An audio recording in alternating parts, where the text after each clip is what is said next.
बहुतटे भरसा और बहुत किछि प्रतिश्रुति देकरी ओडिशा ने सरकार गढ़ीला भारतीय जनता पार्टी और ओडिशा ने मोहन सरकार के एज पूरी छे 100 दिन।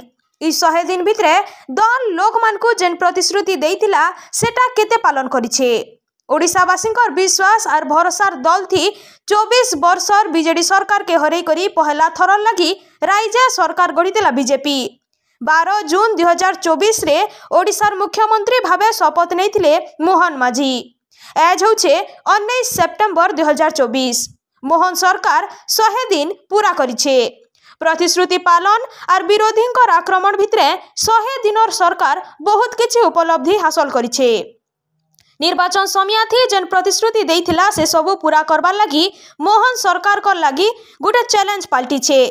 पूरी ने मोहन सरकार कर 100 दिन सफलता ओडिशावासी सामना थी एज रखबार के जाउछे बीजेपी।